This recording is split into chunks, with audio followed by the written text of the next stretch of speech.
Du 31 mars au 4 avril, on vous invite à participer en grand nombre à la 2e édition de la semaine de célébration de la diversité sexuelle et de genre à l'UQAM. Que tu sois membre des communautés 2S LGBTQIA+, ou que tu sois allié, cet événement s'adresse à toi. Au programme, ateliers, conférences, panels de discussion, expositions, soirées de clôture et plus encore. Les places sont limitées. Pour consulter la programmation et t'inscrire, rends-toi au www.bire.uqam.ca.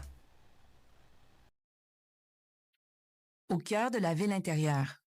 Du passé au présent, la nouvelle exposition du MAC, Les gratte-ciels par la racine, explore les enjeux du modernisme. Plusieurs œuvres qui questionnent l'expérience que nous faisons de ces espaces. Une exposition qui prend une résonance particulière dans l'espace temporaire du MAC à Place Ville-Marie, point de départ emblématique de la ville souterraine. Plus d'infos à macm.org. Coucou, c'est Isabelle de Petite Amie et vous écoutez choc.ca.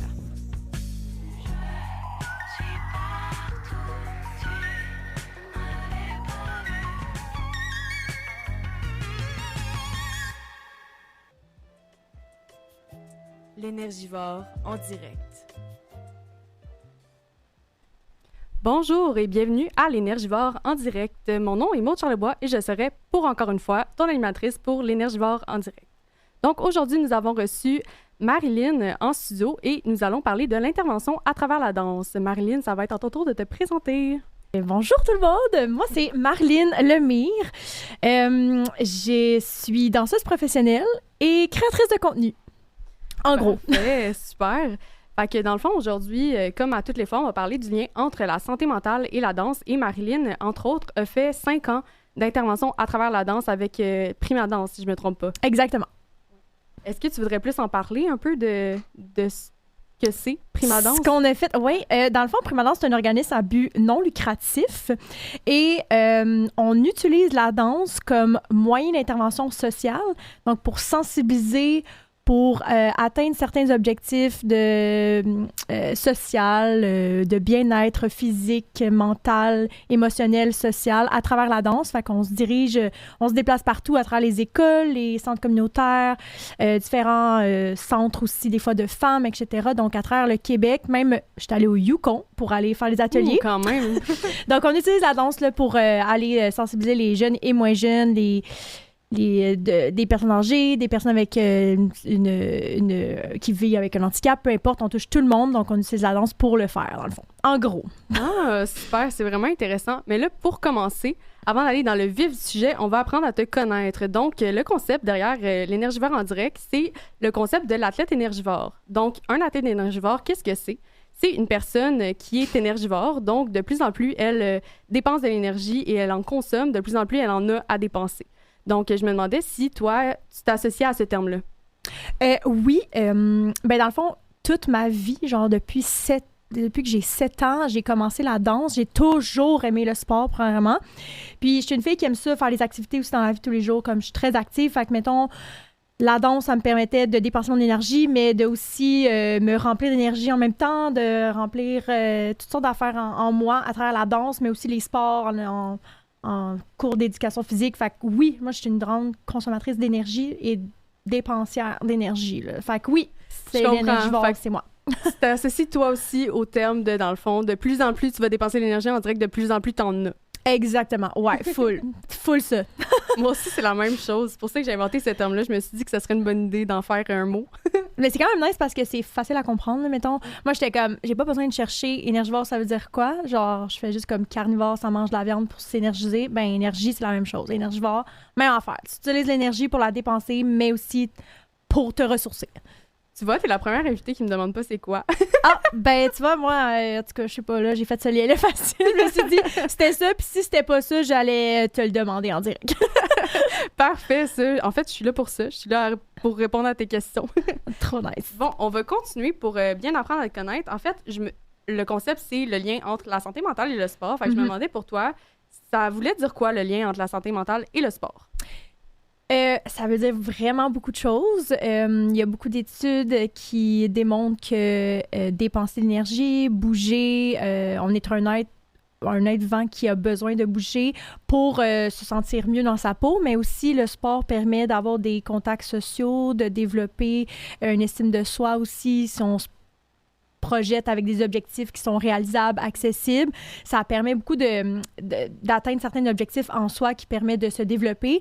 Mais moi, mettons, beaucoup, c'était l'aspect social. Puis on est l'être humain a besoin d'être en contact, en relation pour vivre, littéralement. On a besoin de ça. C'est comme quelque chose de survie. Fait que le sport, ça permet de dépenser, de réguler des émotions, de réguler nos repos, notre énergie, notre santé mentale, mais aussi nos émotions. Fait qu'il y a comme vraiment énormément de liens oui, à travers ça. Là. Il y a vraiment une grosse pluralité. Puis d'ailleurs, c'est pour ça que le gouvernement nous conseille de faire 20 minutes d'activité physique par jour. Parce que c'est même prouvé, en fait, qu'un 20 minutes d'activité physique peut équivaloir à un antidépresseur pour une personne, justement, qui a de la misère à produire la dopamine dans son cerveau. Là. Fait que ça peut vraiment être un bel outil, le sport, pour complémenter, parce que, tu sais, il y a certaines personnes qui ont besoin des antidépresseurs également, là, mais ça peut être vraiment un bel outil pour complémenter ou juste pour, justement, réguler les émotions, comme tu as mentionné. Exactement. Mais c'est parce que ça libère des hormones. L'hormone du bien-être qui est les endorphines. Fait que les endorphines, l'hormone du bien-être, c'est comme... On se sent mieux après un exercice. Pas pour rien que après un exercice, où on est épuisé, mais en même temps, on est comme... On est fiers de nous, des fois même on a un boost d'énergie de plus, puis ça, je sais pas, on dirait qu'on est comme plus heureux.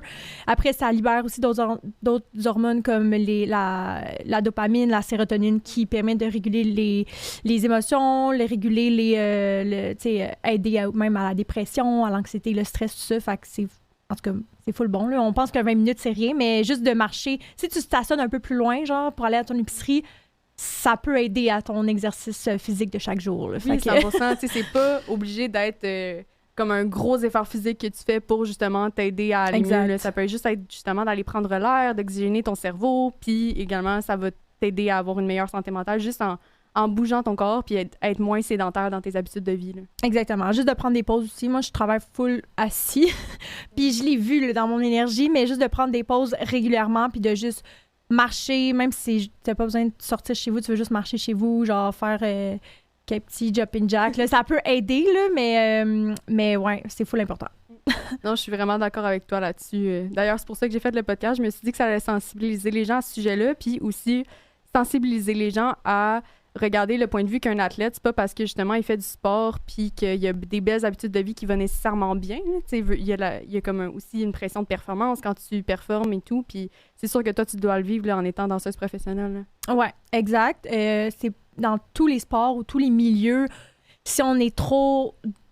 Si on fait trop d'exercice physique aussi, c'est pas bon, puis si on se repose pas. Mais même chose aussi, c'est par rapport à la santé mentale, à la relation entre nos objectifs, pourquoi on le fait, puis des fois, on est influencé par d'autres, des fois, on a des coachs et tout ça, puis des fois, ça peut être aussi la pression de la famille, puis tout ça, fait qu'il faut comme bien gérer ça. Faut comme pas oublier pourquoi on le fait, mettons. Tu sais, moi, ça a toujours été ma passion, puis ça va le rester encore. Mais c'est sûr, j'ai eu des hauts puis des bas à travers ça. Des fois, c'est juste comme, il se passe des trucs dans nos vies, puis on est moins dedans.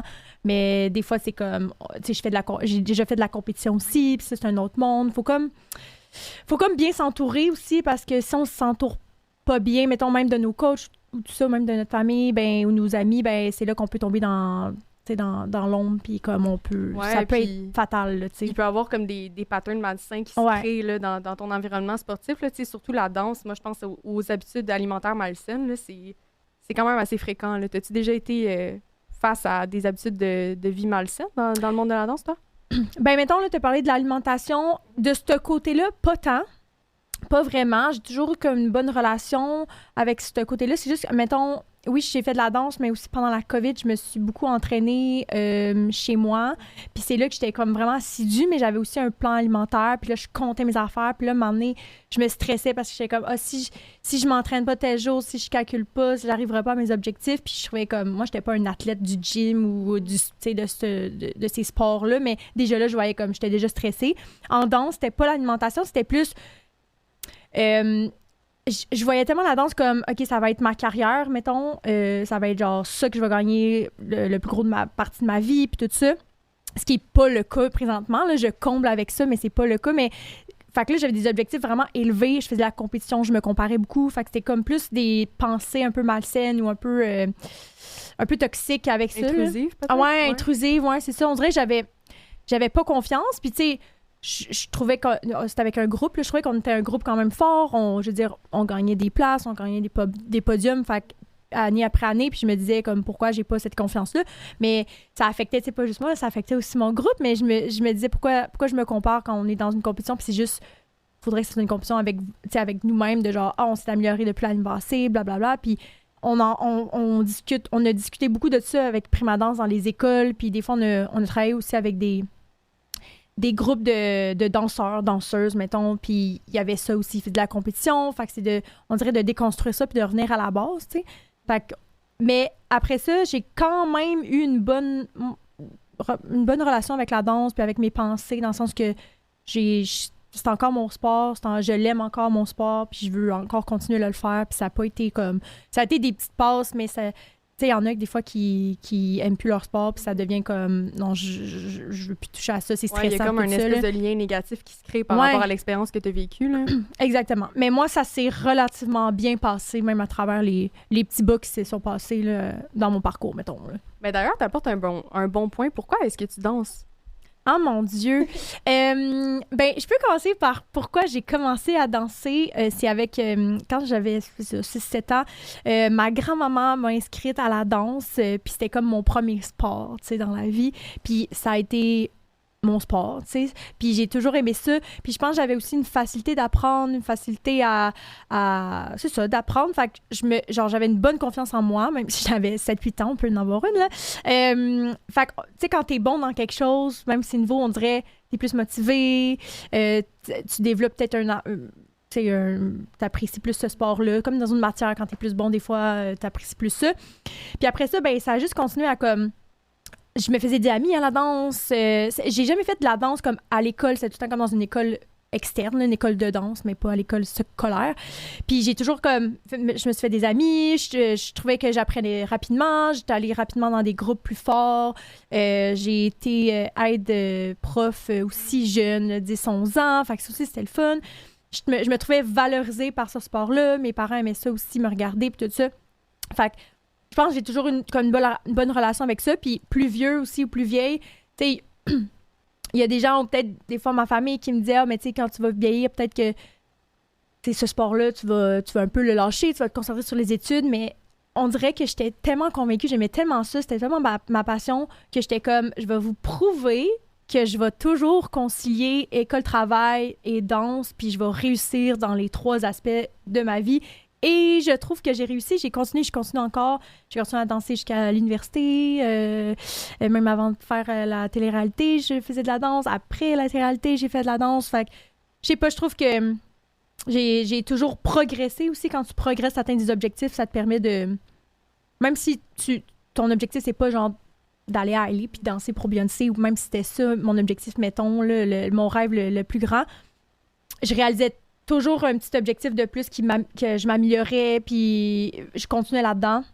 Fait que, je sais pas, ça me valorisait dans mon sport. Je pense que c'est important d'avoir justement de la variété quand tu fais un sport. Là, justement, tu parlais de progresser, mais justement, quand qu'on se lance des défis, puis ça nous permet de progresser, puis si on fait pas ça, on dirait que ça devient un peu, ça stagne. Là. C'est quand tu fais tout le temps la même chose. Là.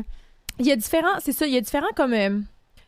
Tu sais, quand tu commences un projet là, ou un sport ou une nouvelle activité, je veux dire, si on me dit « OK, tu vas commencer à faire du rap », genre, tellement pas ma tranche de vie, genre, tellement pas ma tasse de thé, mais tu vois, je vais avoir une relation peut-être comme « Hey, je m'en fous de l'échec, je m'en fous, comme je vais juste essayer pour le plaisir, puis je veux pas faire une carrière, là, je vais pas être le next Slim Shady ici, là, OK? » Genre, c'est pas moi qui va être Eminem, tu comprends? C'est pas moi.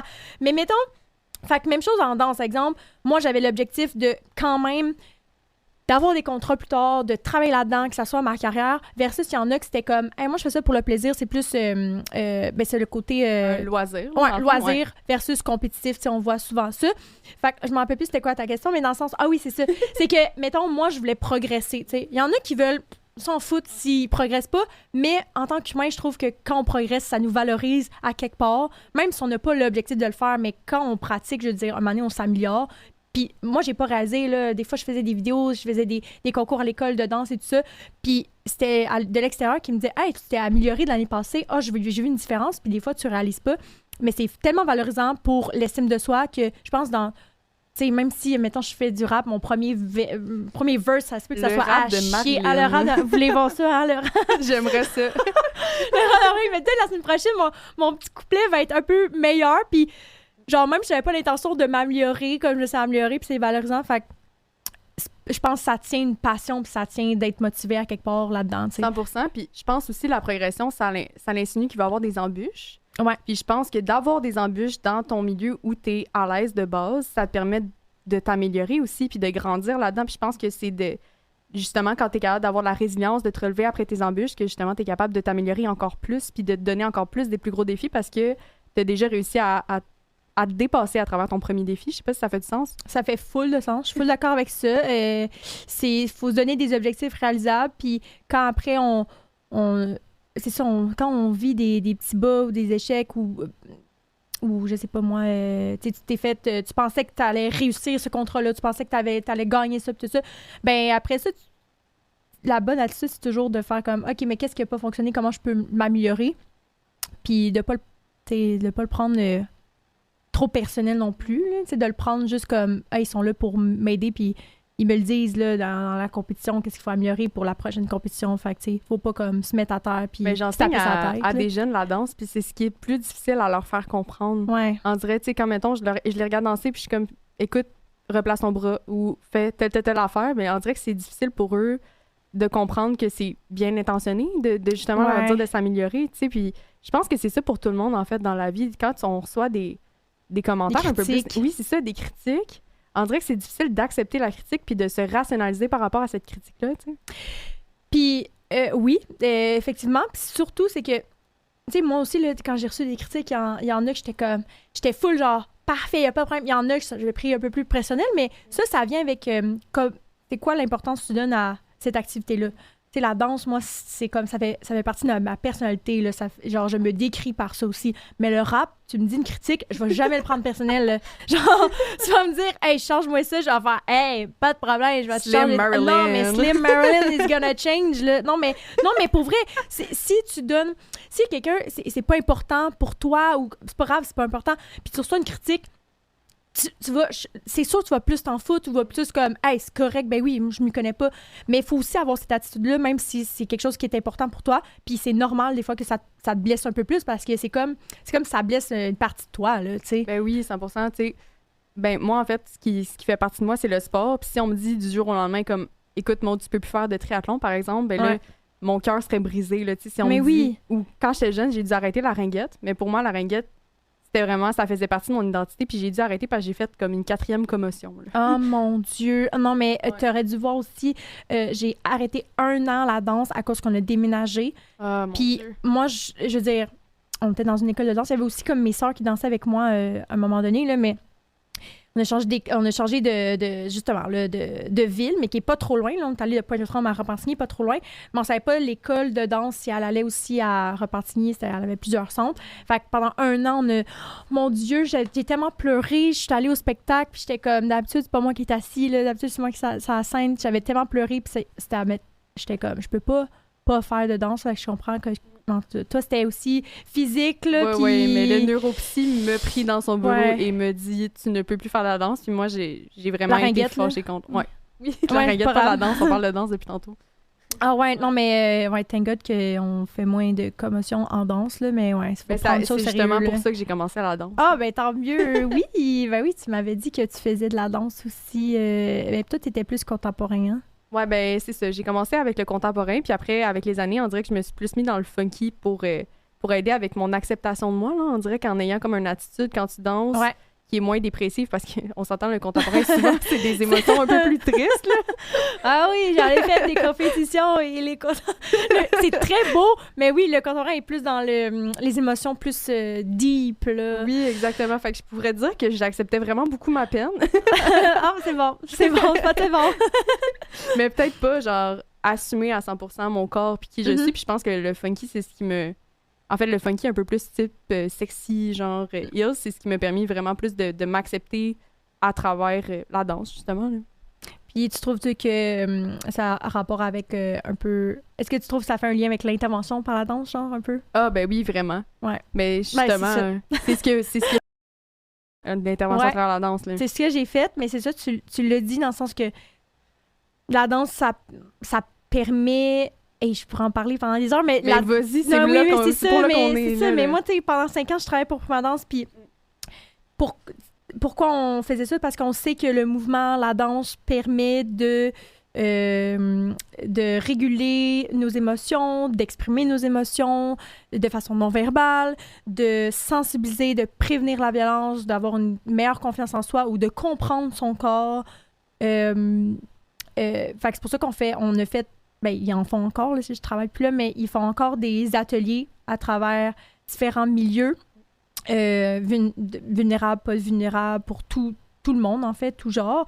Puis comme tu l'as dit, de changer pour du funky plus sexy parce que pour apprendre à aimer plus ton corps, à aimer aussi plus l'expression de ton corps. Puis on le voit aussi, tu sais, nous, Prima Danse, c'était pas de la thérapie parce qu'il y a plusieurs types d'interventions. Oui, mais d'ailleurs, pour clarifier tout ça, Oui. là, tu sais, il y a l'intervention à travers la danse, mais il y a aussi la danse-thérapie, que c'est avec des danses-thérapeutes.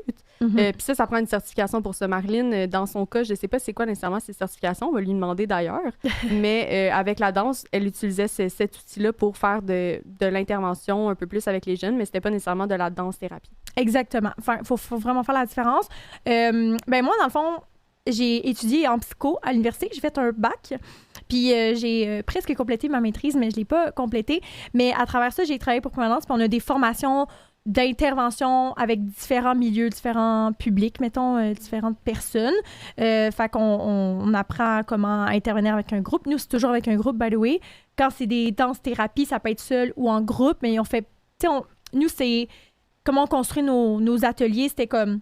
Soit c'était one-shot deal, fait qu'on vient une fois, that's it. Soit des fois, ça va être plus à long terme, versus une thérapie, c'est souvent plus qu'une séance. Oui, exact. Tu sais, comme qu'elle l'a mentionné, des danses-thérapeutes, souvent, ils vont faire un suivi avec les personnes avec qui ils sont, puis leur outil d'intervention, c'est la danse. Tandis que, mettons, dans leur situation, ce qu'ils faisaient, ils pouvaient faire des ateliers, puis c'est seulement comme l'atelier, probablement qu'il y avait un thème associé à cet atelier-là, puis à travers ça, ils pouvaient justement guider leur intervention à travers la danse, mais la danse-thérapie, c'est vraiment, tu peux faire un suivi d'intervention avec la danse, justement, comme que on peut faire de l'art-thérapie avec des personnes, ou comme qu'on peut faire de la zoothérapie, mais ça prend des certifications pour être certifié comme ça.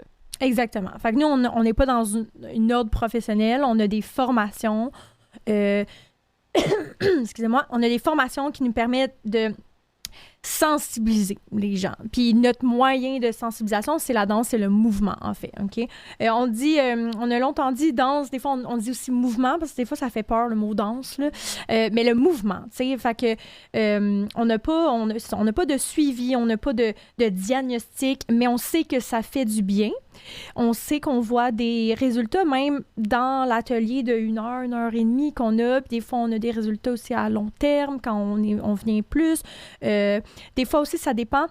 Tu sais, la danse, c'est le mouvement, c'est le non-verbal. Puis comment nous, on l'explique? Oui, il y a une thématique, mais des fois, on s'adapte beaucoup à notre groupe. Fait que des fois, il y a des groupes que juste le fait de se lever debout puis faire un échauffement, c'était plus difficile. Fait qu'on va pas parler d'hypersexualisation dans les médias à travers la danse tout de suite. On va parler de confiance en soi. On va parler de respect des autres. Pourquoi? Tu sais, puis c'est vraiment une discussion aussi. C'est pas juste nous qui parlent avec un PowerPoint. C'est pour ça qu'on le fait dans le dynamisme. Puis c'est pour ça que des fois, ça confronte les gens, même sur l'atelier, parce qu'on est comme... Aujourd'hui, on va parler de ça, mais on va le confronter aussi, comme vous allez peut-être vivre des émotions, ça va peut-être être stressant, peut-être vraiment pas, vous allez être à l'aise, mais on va le vivre ensemble. As-tu vécu des situations où justement ça a été confrontant pour quelqu'un puis tu as dû faire une intervention avec cette personne-là?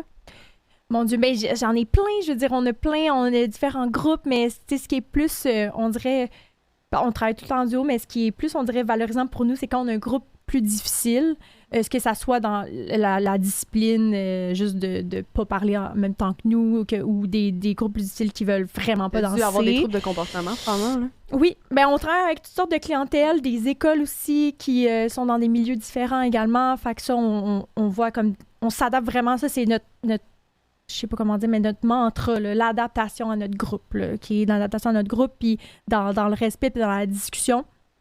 Mon Dieu, j'ai pas de situation précise, mais tu sais, il y a des groupes comme, faut vraiment comme revenir à la base, puis on on essaie quand même dans le processus à arriver à un développement quelconque à travers l'atelier. Tu sais, mettons, si on parle de, c'est l'affirmation de soi. Le thème, c'est ça. On va sensibiliser les jeunes à l'affirmation de soi, puis au lieu d'avoir des PowerPoint, on va faire par le mouvement. Fait qu'on va parler la confiance en soi à travers le mouvement. Comme pourquoi, mettons, au basket, il y en a qui sont plus à l'aise, ils vont aller jouer au basket, versus quand on se dit, OK, on se lève, on va faire un échauffement. Pourquoi, tu sais, on va commencer comme ça, des activités brise-glace. Des fois, il y a des gens il y a des jeunes, des moins jeunes même, qui sont confrontés, puis qui ça va être plus dur à amener à un objectif quelconque. Mais nous, c'est ça qu'on aime, parce qu'après, on pose des questions, on essaie d'interagir avec ces personnes-là. Tu dois leur demander probablement pourquoi c'est confrontant pour eux et tout, là. Ouais, ben oui, des fois, c'est pourquoi, des fois, c'est plus aussi comme, hey, comment vous avez trouvé l'exercice, comment vous êtes senti, puis on est tellement dans l'ouverture aussi, ça se peut que tu aies détesté l'exercice, ça se peut que tu étais comme gêné. On fait des exercices les yeux fermés aussi, puis c'est bien. On voit comme quoi les jeunes ou les moins jeunes, les yeux fermés, comme ils vont essayer de regarder, puis on est comme, hey, pourquoi vous regardez? Il n'y a personne qui vous regarde si tout le monde a les yeux fermés, tu sais. Puis des fois, c'est juste comme, hey, on se compare. C'est beaucoup le jugement. On se juge beaucoup. En fait, la personne qui se juge le plus, c'est nous-mêmes. Puis c'est à travers ça, à travers les discussions sur différents sujets comme le jugement, l'affirmation de soi, le respect, l'expression des émotions. C'est beaucoup par l'expression des émotions qu'on vient faire ces exercices-là, parce que c'est la danse. Mais tu sais, par exemple, je te mets une mise en situation. Est-ce que tu pourrais comme me dire comment ça se passerait? Mettons, j'ai un jeune que ça le rend triste de faire ses mouvements, que ça vient chercher quelque chose en lui, là. Ça serait quoi le type d'intervention que tu ferais par rapport à ça? Ben c'est ça. C'est que là, on est en groupe, hein? Fait qu'on va pas faire du one-on-one, mais mettons, il y a quelqu'un qui lève la main puis dit « Hey, je me suis sentie vraiment triste à travers cet exercice-là. » Ben nous, on va « Hey, sais-tu pourquoi comme tu as été triste, puis des fois, le jeune ou le moins jeune, là, va venir comme parler, pourquoi. Sinon, ben on va poser aussi la question au groupe, comme hey, pourquoi vous pensez que peut-être il y a des gens qui sont tristes en faisant cet exercice-là? Fait que là, après, on fait beaucoup de rebound avec les réponses qu'on a. T'sais, on n'a pas un script reflet, précis. Là, mais oui, ouais. On n'a pas de script précis. On est vraiment dans le rebound puis dans les discussions. Un peu comme qu'on fait là. Tu sais, j'ai pas un script là, que je parle puis je dois dire ça. C'est la même chose. Fait qu'on, avec nos formations, avec l'expérience, et beaucoup l'expérience aussi avec les autres, parce que veux pas, une personne de 15 ans ressemble aussi à une personne de 15 ans, même si on n'a pas tous les mêmes vécus, mais on a, je veux dire, vous comprenez, tu comprends là? Oui, mais vous, dépendamment là, mais tu comprends là? Ouais. Mais dépendamment du développement justement de l'enfant, c'est ça. Ben, il y a différents niveaux, puis selon le différent niveau que l'enfant est dans son cerveau, mais il y a des différentes réactions aussi qui sont plus propices d'arriver, là, fait que probablement que justement la similitude, c'est probablement ça que vous voyez. Oui, c'est ça. Mais c'est les dynamiques aussi avec les groupes et tout ça. Mais ouais, fait que s'il y a une personne qui dit ça, ben nous, on va vraiment faire beaucoup de rebound avec de feedback, je veux dire, avec la réponse qu'on a. Puis on va continuer avec d'autres exercices, puis voir comment que cette personne-là peut se sentir mieux aussi, là. Dans le sens que si elle s'est sentie triste, on va essayer d'améliorer ça. Il y a beaucoup de S dans cette phrase. Non, mais si cette personne s'est sentie triste, on va essayer de gérer la situation du mieux qu'on peut à travers les exercices suivants puis les discussions. T'sais. Ah, mais je trouve ça vraiment bien puis innovateur comme manière de faire de l'intervention, je trouve, parce que tu sais, souvent, il y a des jeunes qui sont moins à l'aise de parler de leurs émotions, mais juste en utilisant le vecteur d'un autre outil, ben ces jeunes-là vont se sentir plus à l'aise ou les moins jeunes, comme tu as dit tantôt, vont se sentir plus à l'aise de le communiquer, puis ça va faire un beau lien de confiance dès le départ là, avec cette personne-là. Oui, puis on l'explique beaucoup dans ça, c'est que nous, on aurait pu faire du basket pour expliquer ça, mais nous, on est bon en danse, fait qu'on le fait par de la danse, mais ça reste du mouvement, puis le but, c'est, il y a un message, c'est comme de trouver cette activité-là en toi qui te fait sentir bien, qui augmente ta confiance, qui te permet de réguler tes émotions si jamais il y a quelque chose, une situation qui se passe. Fait que c'est un peu le même message. Je dis, toi, ça se peut que la danse, ça te parle vraiment pas, it's OK, mais comme le but, c'était juste de voir comme le mouvement, c'est quoi le rapport avec ton mouvement, c'est quoi le rapport avec tes émotions, toi, est-ce que tu peux l'appliquer dans ta vie de tous les jours, tu sais. Puis est-ce que tu as des exemples de choses que avec le mouvement, tu peux l'appliquer dans ta vie de tous les jours? Elle va finir sa gorgée. Oui. Bien. Fait que dans le fond, appliquer qu'est-ce que tu veux dire par... Ben, dans le fond, tu sais, vous apprenez des choses aux personnes à travers le mouvement, mais qu'est-ce que les personnes pourraient apprendre à travers leur mouvement qu'ils pourraient appliquer dans leur vie de tous les jours? Ben, des fois, c'est juste par rapport au sujet. Fait qu'exemple, c'est la gestion ou la régulation ou parler de l'expression des émotions à travers le mouvement ou la danse. Ben on va beaucoup parler de t'as pas besoin de faire de la danse pour exprimer ton émotion, mais si toi, t'as besoin de le faire, tu peux. Puis des fois, c'est juste comme, exemple, que t'as besoin de t'exprimer à ton ami, à un adulte, peu importe. Mais peut-être, toi, les mots, là, c'est difficile de mettre le mot précis sur les émotions. Puis des fois, juste le mouvement ou de trouver une autre façon de le faire, de l'exprimer, c'est plus ça le message qu'on envoie, tu sais. Après ça, c'est que il y a beaucoup... Je vais donner un exemple plus précis, là. On a fait des centres de femmes qui ont vécu peut-être la violence, mettons. Ouais. Probablement des agressions. Avez-vous déjà fait des interventions avec des femmes qui ont des agressions sexuelles? Ouais. On a eu de la violence conjugale aussi. Puis c'était à ce jour un des groupes que j'ai le plus aimé, j'ai trouvé comme wow, on a tellement progressé avec ces femmes-là. Puis ces femmes-là ont vécu des agressions physiques, entre autres, qui fait que leur corps parle beaucoup. Puis, des fois, d'ouvrir, de danser, de trouver des mouvements. Puis, on fait pas des chorégraphies, là, comme qu'on voit dans les compétitions. C'est vraiment comme plus de la danse libre, ben, à travers des exercices dirigés. Ben, ça leur permettait de s'ouvrir, tu sais, de quelque façon, sans compter leur histoire, mais juste de s'exprimer à travers le mouvement. Puis, des fois, vu que c'est des exercices dirigés, par exemple, OK, on exprime telle émotion, ou OK, là, je sais pas moi, c'est tu dois pousser. T'sais, fait que les façons que les femmes vont pousser, peu importe à travers le mouvement, ou les façons qu'ils vont, je sais pas, OK, là, c'est très lourd. Fait que là, comment ils vont danser ou comment ils vont bouger, se déplacer à travers l'espace, comment ils vont exprimer ce genre de situation-là. Ben, ça parle beaucoup. Puis après ça, quand on fait un retour, parce qu'on fait tout le temps un retour, ben c'est là qu'on a aussi une ouverture sur soit leur histoire, soit comment ils se sont sentis. Puis ça travaille beaucoup de la santé mentale, puis tout ça. Fait que des fois, c'est plus comme un début de comme, ah oui, le mouvement, ça peut être une porte d'expression corporelle, expression émotionnelle aussi. Parce que nous, vu qu'on fait pas de la thérapie, c'est plus aussi pour sensibiliser de comme, hey, ça, c'est une option, si jamais t'es à l'aise. Ou prends ça, applique-le sur ton sport. Regarde-les si tu as besoin d'aller t'exprimer. Peut-être que le basket, toi, ça va te permettre d'exprimer tes émotions. Peut-être aussi à travers les gens qui te connaissent, tes amis, les adultes, tes parents, peu importe. Ils vont plus aussi remarquer comment ton corps est dans la vie tous les jours. C'est général. C'est compliqué, mais... En fait, le mouvement peut permettre à ces personnes-là d'être capables de verbaliser comment ils se sentent, puis de comprendre probablement leurs émotions également, parce que ça fait un beau vecteur pour essayer de comprendre ses émotions. Puis probablement aussi, comme avec l'intervention de groupe que moi je fais en travail social, ben ces personnes-là, avec d'autres personnes qui ont vécu la même situation, se sentent plus à l'aise de communiquer comment ils se sentent. Fait que ça leur permet de sortir ça, parce que des femmes en situation souvent de violence conjugale ou d'agression sexuelle, c'est des personnes qui perdent un peu le pouvoir de leur corps, parce que ça redonne un peu le pouvoir à la personne qui les agresse, là, de justement... en fait, le fait d'être répressé comme ça fait qu'ils se renferment beaucoup, beaucoup plus, parce qu'ils sentent plus qu'ils ont le pouvoir de s'exprimer, là. Fait que c'est d'ailleurs pour ça, probablement, que ça doit être un très bel outil pour ces femmes-là, là. Exactement. C'est une réappropriation du corps. Puis on a eu ce mot-là, cette phrase-là d'une femme. Fait que c'est vraiment beau. Comme moi, je me sens plus libérée. On essaie de créer un safe space. Fait que, tu sais, on fait pas de la thérapie, mais on les aide quand même. Je veux dire, ça l'aide. Puis des fois, c'est juste d'allumer une petite cloche, de faire « Ah oui, mais ça me fait du bien, comme j'aimerais ça le continuer. » Tu sais, ou ça a sonné quelque chose en moi. Tu sais, juste de comme « OK, je vais commencer à juste faire quelques exercices quand je me lève. » Tu sais, puis ça peut juste aider.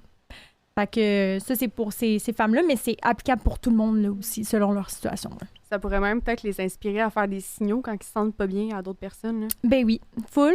Vraiment, à comprendre ses propres émotions, des fois même à peut-être les trouver verbalement à travers le non-verbal, tu sais, de juste comprendre comment on se sent physiquement. Il y a beaucoup de liens, il y a beaucoup de maladies que c'est juste parce que notre cerveau nous envoie des signaux de douleur physique.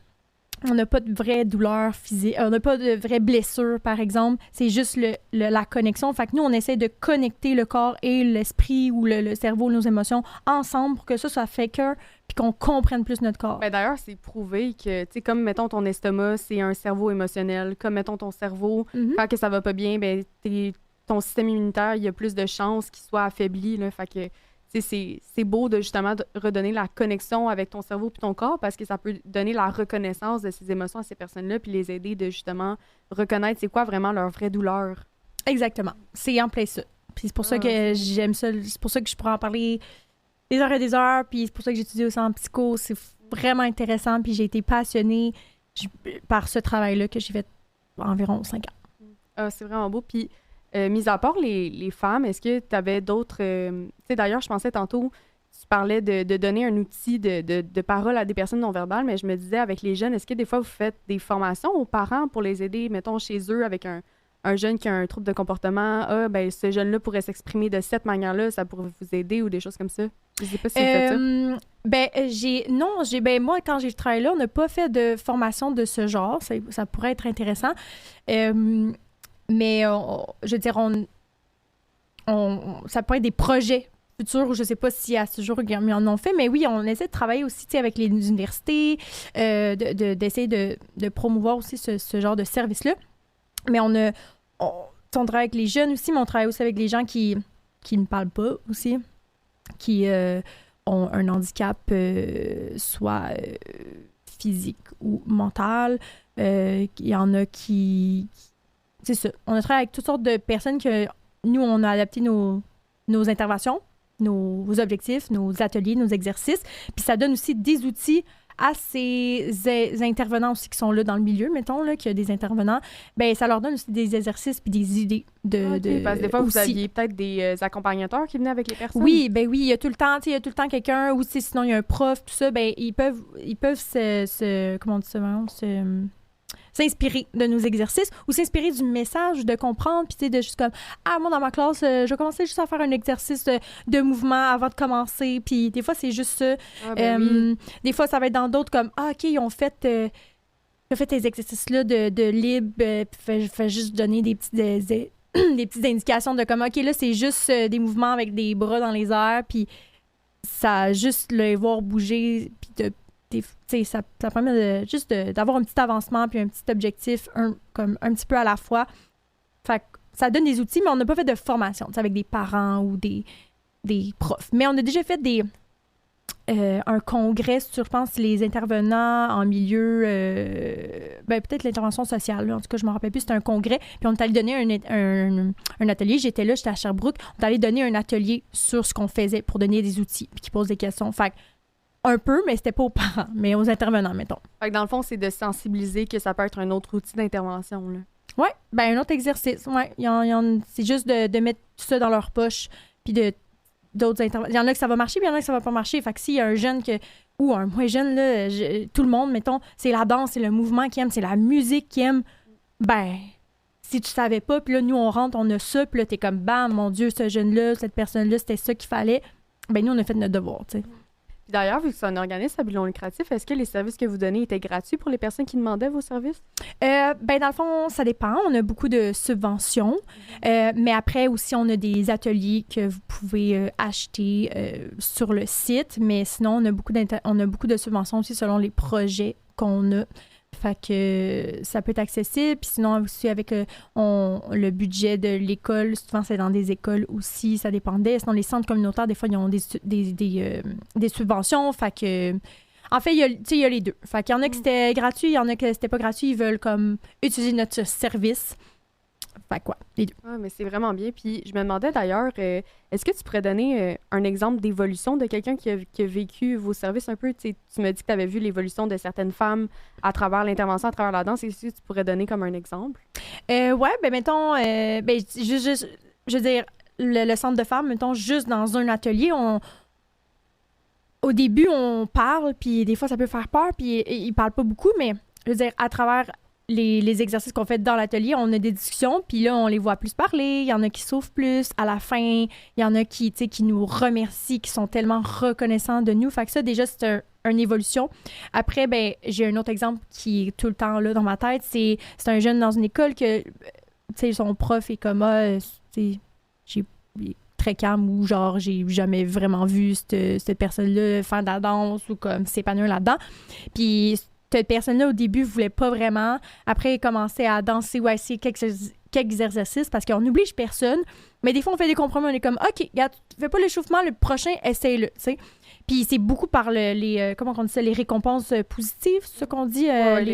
Oui, en tout cas, oui, mais c'est récompenses positives en français. En anglais, c'est positive rewards, là, probablement. Ouais, que c'est tu ça. pensais, mais... Ben, peu importe, là, C'est ça. on les encourage dans le positivisme, là, genre toujours positif là-dedans. Fait que une évolution ou un pas vers l'avant, on les félicite, tout ça. Puis cette personne-là, ce petit gars-là, à la fin, était comme « on demande tout le temps comment vous êtes senti, y a-t-il une évolution entre avant, après? » Puis il était comme « je me sens vraiment comme un super-héros. » Puis j'étais genre « oh mon Dieu, mais ça, c'est ma paye, tu savais pas? » Puis j'étais genre... C'était tellement cute. Fait que des fois, c'est juste un jeune, des fois, c'est juste aussi une personne qui était plus difficile, puis on a réussi à ce qu'il embarque après comme quelques exercices ou qu'il a fait juste un exercice ou que des fois on fait des chorégraphies en groupe ou ce qui crée leur chorégraphie, ça demande aussi beaucoup de confiance, beaucoup de non-jugement aussi, puis tout ça. Puis des fois, de juste les voir faire, puis finalement aimer cet exercice-là, pour nous, on est comme, waouh, on pensait jamais arriver là. Puis leurs profs, des fois, sont comme, mon Dieu, je pensais pas qu'ils allaient aimer ça. Puis à la fin, ils sont super fiers. Fait que ça, c'est de l'évolution live, tu sais. Mais d'ailleurs, tu sais, comme qu'on disait tantôt, quelqu'un qui est non-verbal, qui a de la misère à exprimer ses émotions, ben un vecteur qui aide au lien de confiance, ça peut être le mouvement aussi, là. Fait que, tu sais, d'y aller avec les intérêts des personnes, ça peut toujours aider à faire une intervention, puis à ouvrir une porte vers l'ouverture de cette personne-là à être écoutée, là. Exactement. Puis ouais, c'est ça, de se sentir écouté. Fait que c'est pas juste... c'est les autres aussi, c'est pour ça qu'on fait en groupe, parce que c'est comme... On travaille l'écoute aussi des autres. Puis des fois, c'est juste ça. Il y a quelqu'un qui veut pas s'exprimer parce qu'elle se sent pas écoutée. T'sais. Fait qu'on parle de ça aussi beaucoup. Mettons, tu avais à présenter l'intervention à travers la danse pour quelqu'un qui connaît vraiment pas ça. C'est comment est-ce que tu le présenterais? Ah mon Dieu, genre en une phrase. Non, pas nécessairement une phrase. Mettons, comment je décris ça? C'est quoi l'intervention oui, par la danse? Fait que, mettons, si jamais il y a des auditeurs qui connaissent pas ça, si jamais il y a des personnes qui connaîtraient pas ça, comment est-ce que tu vendrais l'intervention à travers la danse? Mon Dieu, OK. Bien, premièrement, il faut que je décrive c'est quoi. Fait que l'intervention, le mot intervention est très gros, mais c'est juste pour dire d'utiliser le mouvement pour parler ou sensibiliser ou parler d'un sujet. Fait que, je le dis comme des fois, un exemple, quand on met de la musique, les gens aiment, souvent on aime ça, la musique, puis les gens commencent à chanter, fredonner, faire jouer de la musique, danser, peu importe. Fait que ça, la musique, c'est une option. Le mouvement, c'est la même chose. Fait qu'exemple que tu veux parler de mathématiques, puis tu veux faire des mouvements avec tes mathématiques, ça peut être une option. Dans le sens que c'est juste que dans ton groupe, je sais pas comment l'expliquer, mais c'est juste d'utiliser le corps, le mouvement, les activités en groupe qui fait bouger pour proposer un projet, pour proposer la même chose. En éducation physique, c'est un peu la même chose. On apprend, c'est plus le corps et tout ça, mais on apprend à bien s'alimenter, à trouver un équilibre entre le repos puis l'activité physique. On comprend nos forces, nos faiblesses. Ben c'est la même chose, c'est que la danse, c'est un sport. Fait que c'est juste... si toi, tu veux pas faire de la danse, mais tu veux faire du basket, du soccer, parce que dans ton groupe, c'est ça qu'ils font puis ils aiment plus, ben c'est ça le mouvement, là. Genre, nous, c'est la danse parce qu'on aime ça, puis on parle beaucoup d'expression des émotions, mais voilà. Je sais pas trop comment dire d'autre, mais c'est comme... je sais pas comment le vendre, mais c'est vraiment comme... même les adultes, des fois, comme, je sais pas danser, mais c'est pas besoin d'être de la danse, là. C'est juste besoin de bouger, de faire du mouvement. Puis il y en a que c'est ça, là. C'est comme, je sais pas, moi, ils font un concours mathématique, puis il faut qu'ils fassent des jumping jacks en même temps. Ou, des fois, c'est juste de trouver des façons différentes, alternatives. C'est vraiment une façon alternative d'apprendre puis de sensibiliser. T'sais. OK, je comprends. Fait que dans le fond, le mouvement, comme on a dit tantôt, c'est un outil pour aider les gens à s'exprimer ou à faire une intervention quelconque. Puis d'ailleurs, c'est quoi... tu sais, tantôt, on a parlé des femmes, on a parlé des jeunes. C'est quoi le palmarès d'intervention qui pourrait se faire à travers le mouvement? Genre les types de... Ouais, les types d'intervention. Ben, moi, j'y vais par objectif. Fait que, tu sais, il y a des types d'intervention ou d'intervention qui permettent d'augmenter la confiance en soi, qui permet de réduire le stress. Il y a des interventions qui permettent d'atteindre je veux dire, de développer des relations sociales saines et positives. Fait que les types d'exercices qu'on va utiliser, c'est selon les objectifs. Fait que, mettons, le but, c'est développer de briser l'isolement, par exemple. On voit beaucoup ça chez les personnes âgées. On a fait beaucoup de groupes avec des personnes âgées pour briser l'isolement. Bien, on va faire des exercices en groupe ou on va faire des exercices qui vont travailler en équipe, mais même aussi pour les jeunes qui vont travailler en équipe, qui vont développer des relations, qui vont être confrontés à des différences pour permettre aussi de développer une ouverture envers les autres, une ouverture sur eux-mêmes, de connecter avec des gens qui n'ont pas connecté, justement, je veux dire, les relations sociales sont là pour vivre, sont là pour se sentir mieux, sont là pour s'en... C'est quand même très large, c'est fou. C'est fou large. Il y a pas... Parce que tu parlais, puis je pensais, mais pour le consentement, ce serait super intéressant de faire ça, tu sais, mettons, avec le mouvement, est-ce que tu peux toucher ton ami, demander à ton ami avant, ou des affaires comme ça, tu sais. Oui, on parle beaucoup de ça, on parle de consentement, on a des thématiques aussi sur l'hypersexualisation dans les médias. Fait que tout ce qui est comme, il y a de la sexualité... Il y a trop de sexualité dans certaines... ou de la sexualité où ce qui ne devrait pas en avoir. Puis on parle beaucoup des vidéoclips avant, puis tout ça, mais même encore aujourd'hui. Fait qu'on parle de ce sujet-là. Après ça, oui, le consentement, on parle de violence aussi. Mettons, secondaire, on parle de violence relationnelle, violence conjugale. Oui, parce que c'est beaucoup normalisé maintenant avec les vidéos qu'on voit là, sur les médias. Juste ce qu'il y a sur YouTube, c'est vraiment normalisé, la violence, en fait. Là. Même les mots que les gens utilisent. Ouais, fait que c'est de juste en prendre conscience. C'est juste de réaliser que comme, tu sais, comme le corps, ton corps, c'est ton corps, mais les mouvements aussi que tu vas utiliser, que tu vas choisir, ça peut impacter, ça peut influencer la perception des autres aussi selon comment tu l'utilises. Fait que oui, tout ce qui est consentement, on en parle dans certaines thématiques là, ou objectifs, si on est rendu là avec le groupe, là, par exemple. Mais oui, full. Fait qu'on peut vraiment aller avec selon différents objectifs thématiques.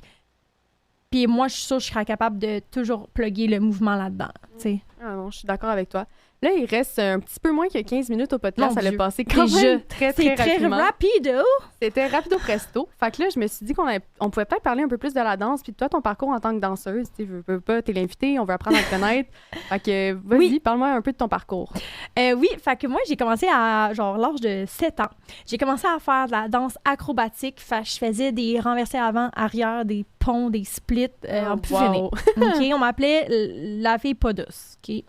Ouais, parce que j'étais tellement souple. OK, maintenant, me demandez pas de faire ça. Je fais faire la split encore? Que je fais rien de tout ça. Même un pont, je suis comme... Je vais me casser une vertèbre. Fait que moi, j'ai commencé à faire ça. Après, j'ai commencé, comme peut-être 1 an ou 2 ans après, à faire du hip-hop. Puis là, on dirait que c'était comme, waouh, c'est ça que je veux faire.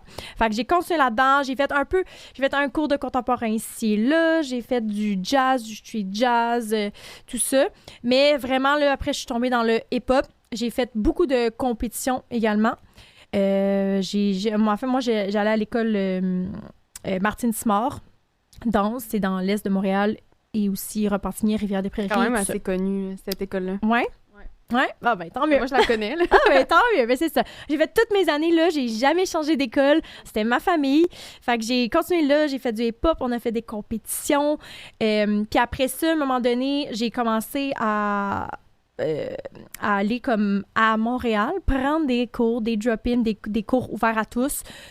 Puis c'est là, on dirait que j'ai plus développé ma personnalité en tant que danseuse. Puis c'est là aussi que je commençais des fois à avoir des petits contrats, tout ça, parce qu'en danse, c'est un milieu pas facile, là, on va pas se mentir, c'est un milieu pas facile, mais c'est beaucoup par contact aussi. Puis plus tu fais des cours où tu touches à plusieurs styles, ben des fois, il y a des gens qui vont te remarquer, puis tu peux avoir des contrats dans ce milieu-là. Fait que, ouais, en gros, c'est ça. Je sais pas vers quel âge j'ai commencé à faire ça, peut-être 17, 18, 19 ans, peut-être, quand j'ai commencé à faire des cours à Montréal plus ouverts à tous. Puis, je pense, ça fait peut-être 2-3 ans, 2 ans, peut-être 2-3 ans que j'ai arrêté de danser à l'école que j'étais parce que là, je m'épanouissais dans autre chose. Je disais, pas une école précise. Là, je prenais des cours ici et là, j'avais des contrats. J'ai pas beaucoup enseigné dans ma vie, j'aime pas ça. Oh non! Mais en fait, non, je vais t'expliquer. J'adore enseigner, j'adore partager ma passion, je le faisais aussi, je veux dire, à travers Prima Danse. Mais en fait, c'est de créer. J'aime pas créer une chorégraphie. Je pense que c'est ça que j'allais dire. J'étais comme, tu donnais des ateliers. Non, j'adore. OK, j'adore enseigner. Ouais, c'est pas la même chose. J'adore la pédagogie, l'enseignement. Je trouve que c'est un point fort. J'aime vraiment ça. Je suis à l'aise. C'est créer une chorégraphie. Fait que, mettons, quelqu'un me donne la chorégraphie, moi, je peux te l'enseigner, y a pas de problème. Créer une chorégraphie, je me fais chier. J'aime pas ça. Mais j'ai déjà enseigné dans des petits groupes, c'était correct. Mais quand c'est comme plus complexe là, je suis genre, oh mon Dieu, ça me tente vraiment pas. Mais c'est parce que c'est quand même... Ça prend vraiment des gens créatifs. Ouais. Parce qu'à un moment donné, ça peut devenir redondant. Tu sais, tu fais, mettons, tes mouvements que tu te sens à l'aise de faire devant le groupe, par exemple. Mais là, à un moment donné, ça peut devenir redondant, tandis que si tu as de la créativité, mais là, à un certain point, ça peut s'épanouir vers d'autres choses. Ouais. Moi, j'ai longtemps pensé que j'étais vraiment pas créative. Je disais que j'avais la fatigue créative. Mais je pense juste que tout le monde peut être créatif, c'est juste dans certains milieux, mais genre la chorégraphie, là, je sais pas pourquoi, là, j'étais genre, non, ça me tente vraiment pas. Fait que j'ai pas beaucoup enseigné, mais j'aime vraiment plus être élève. Puis après ça, ben oui, j'ai eu des petits contrats, là, tu vois. J'ai dansé pendant 3 ans pour Alliance Montréal, une équipe de basket, justement. Tu danses encore pour l'Alliance? Oui, je danse encore pour Alliance Montréal. C'est comme ma 4e année. Sinon, qu'est-ce que j'ai fait? Bon, j'ai fait des petits contrats ici et là. Je m'en rappelle plus, là, c'était quoi le nom, mais j'ai fait des petits contrats ici et là. Puis, me voilà. Là, j'ai fait aussi des programmes de danse comme Vision. Je faisais des compétitions. Je prenais d'autres cours. Des cours de popping. J'ai full trippé. Oh mon Dieu, des cours de popping, c'est fun, ça. J'ai full trippé. C'était mes premiers cours. C'est comme l'année passée, je pense, j'ai pris ça. Puis, ouais, j'ai full trippé. Mais ça ressemble à ça. Je danse moins qu'avant. Je veux dire, après OD, moi, je me suis embarquée à fond, mais là, je me suis blessée. Fait que là, j'ai été comme en pause. Là, je travaille plus dans la création de contenu qui me passionne énormément. Je danse encore, mais plus autant. Mais ça fait encore partie de ma vie. Ça va toujours faire partie de ma vie. Puis on va pas se mentir aussi, le monde de la danse, c'est un monde qui vient pas sans embûches. Est-ce que tu pourrais nous parler de comment est-ce que tu... En fait, quel conseil tu donnerais à quelqu'un pour se relever de ses embûches? Puis est-ce que tu pourrais nous parler un peu des embûches que tu as déjà vécues? OK, ben mettons, ma plus grosse embûche, justement, c'était une embûche physique. Là. Je me suis blessée au genou lors d'un show de danse, justement. Oh mon Dieu! Puis c'est vraiment plate, mais c'est l'année passée, dans le fond. Je m'étais embarquée dans 3 programmes de danse, puis il y avait 3 spectacles. J'ai pas fait mes 3 spectacles. C'était juste avant. Fait que j'étais comme en crise de larmes. Là. J'étais genre, impossible que ça m'arrive juste avant. Peut-être que c'est un signe de la vie que comme... Peut-être la fatigue musculaire. Oui, t'en faisais trop, là, c'était ça. Ouais. Marlène, t'en faisais trop. Après ça, ben moi, j'étais pas une grande fan d'étirement. Je me suis pas vraiment étirée beaucoup après mes cours, mais pour ça, la flexibilité qui part, mais là. c'est le conseil que je vous donne, là, je sais, là, mais c'est pour tout le monde, en fait, là. Faire des étirements, puis de bien s'échauffer, c'est full important. La mobilité aussi en danse, c'est vraiment important. Ouais, vraiment important. Mais oui, fait que, mettons, ça, c'est une embûche physique, mais il y a des embûches aussi plus psychologiques, plus motivationnelles aussi. J'en ai eu. À un moment donné, j'ai eu presque une mini-dépression à cause d'une peine d'amour, et j'ai réalisé ça quand la danse, j'étais plus motivée à aller à mes cours. Puis ça, là, j'étais genre impossible que ça m'est arrivé. Quand j'étais revenue de ça, j'étais comme impossible que j'étais plus motivée par la danse. Je suis comme, c'est ma passion numéro 1. C'était impossible pour moi. Fait que là, comment je me suis relevée? Ben, moi, j'ai quand même eu de la facilité. Faut toujours je veux dire, pas faire des activités, mais sortir, entre guillemets. Je veux dire, de pas rester chez soi, à moins que tu aies une blessure physique. Là. Mais ouais, pas s'isoler. C'est tellement important. Je sais que ça peut être tough. Des fois, j'étais comme avec des amis, puis j'étais genre, de même toute la soirée. Mais tu sais pas, mais ça te fait du bien quand même. Après ça, quand c'est une blessure physique, c'est sûr que c'est comme d'aller voir des spécialistes. J'étais allée voir un physio plusieurs fois, même si ça coûte cher. Je veux dire, là, je peux danser. Je mets du tape, mais je peux danser. De faire ses exercices, de bien s'entourer. De pas se taper sa tête. OK, de pas... Ça l'arrive, là. Je veux dire, moi, ça fait comme 18-19 ans que je danse. Je veux dire, ça l'arrive des hauts et des bas, là. Même chose dans ton sport, ça l'arrive. Tu peux pas... Je sais que ça fait partie de ta personnalité, mais tu peux pas dire que t'as plus de partie de toi parce que tu fais plus de danse. C'est juste... La danse, c'est quand même quelque chose d'externe. Un sport, c'est quelque chose d'externe que tu t'es approprié aussi. Mais comme ça l'arrive, puis si t'aimes encore ça, c'est juste de prendre une pause puis de revenir ou juste de prendre ça plus relax. Il faut faire attention aussi quand on rentre dans le sport de manière intensive. Souvent, on se décrit par le sport qu'on fait, mais si on l'enlève, ce sport-là, tu restes quand même la personne que t'es. Puis c'est important de se le rappeler puis d'avoir des intérêts externes à son sport pour être capable de justement pas s'affaisser puis se taper sur la tête quand on peut plus faire le sport. Là. Moi, je m'étais blessée là, au genou avant mes triathlons, puis sais, tu m'enlèves 15 heures de ma semaine où je m'entraîne. Là. Fait que je savais plus trop quoi faire. Là, puis ça doit être la même chose quand tu t'es blessé pour la danse. Faut être capable de sortir à l'extérieur de son intérêt premier. Là. Exactement. Ouais, faut juste trouver des alternatives parce que c'est sûr qu'au début, c'est dur. On dirait que c'est comme... T'es plus rien après, là, mais c'est pas vrai. T'sais, on est quelqu'un d'autre avant ça même. Fait qu'il faut juste... c'est général, là, je sais pas précis, mais ouais, faut juste continuer notre vie, mais le faire aussi petit à petit. Si t'as pas une grande blessure, mais c'est plus comme une motivation, ben, tu sais, réajuste tes objectifs ou réajuste tes périodes où ce que tu vas aller faire ton cours, par exemple. Là. Fait qu'au lieu d'en faire 5, ben, fais-en un par semaine pour l'instant. Puis sûrement la motivation va revenir. C'est la même chose quand tu t'entraînes au gym. Là. Maintenant, ben oui, ça devient redondant. Il faut juste des fois changer. Tu changes d'un cours, tu changes de style, tu changes de prof. Tu sais, juste ça peut aider. Oui, 100%. Il reste un petit peu moins que 5 minutes. Ouais. Alors là, je me demandais, est-ce que tu voulais promouvoir un peu ce que tu fais? T'sais, je donne tout le temps un peu le temps aux invités de promouvoir un peu leurs services qu'ils font dans la vie. Ben oui, bien sûr. D'ailleurs, quand j'avais vu cette question, j'étais comme, j'ai quelque chose. OK, ben premièrement, je fais de la création de contenu. Fait que vous pouvez me suivre, vous pouvez partager mes affaires sur TikTok et Instagram, marilyn.lemire. Tout mon contenu est là, je partage du lifestyle et tout ça. Ensuite, ben là, je fais partie d'Alliance Montréal. Fait que si vous voulez me voir danser et regarder une bonne game de basket, vous pouvez aller voir les billets sur Alliance Montréal. Sinon, ben je pars, j'ai déjà comme un peu parti mon projet, c'est juste que vu que je trouve que c'est une perle rare, fallait juste mettre des vidéos un peu sur Internet, puis c'est pas bâti à 100%, j'ai même pas de site Internet, là, mais j'ai mes tarifs. C'est que je promouvois mes services en tant que créatrice de contenu événementiel / mariage. C'est quoi ça exactement? Je vais expliquer parce que c'est pas trop clair. Genre 2 minutes. Oui, 2 minutes. OK, dans le fond, dans les mariages, par exemple, il y a un photographe vidéaste, moi, je suis le cellulaire.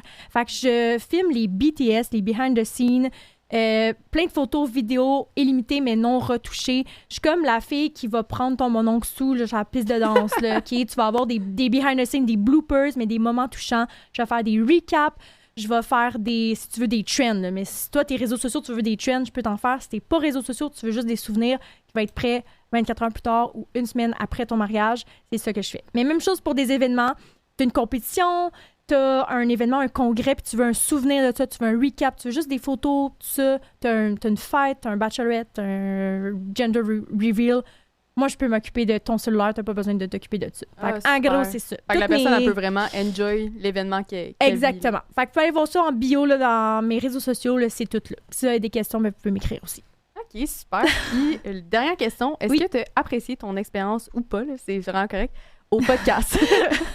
Je me demande s'il y a des gens qui ont dit non, là. Non. OK, bon, non, mais moi, j'ai full adoré. Là. C'était vraiment cool. C'est des bonnes questions, puis j'aurais pu continuer à 1 heure de plus. Là, moi aussi, honnêtement. C'était vraiment cool. Merci beaucoup. Super. Alors, revenez-nous la semaine prochaine, le 5 avril, pour l'épisode sur En fait, on va parler avec un kinésiologue de la science derrière l'activité physique, puis on va essayer de comprendre c'est quoi les liens avec la science de l'activité physique et la santé mentale.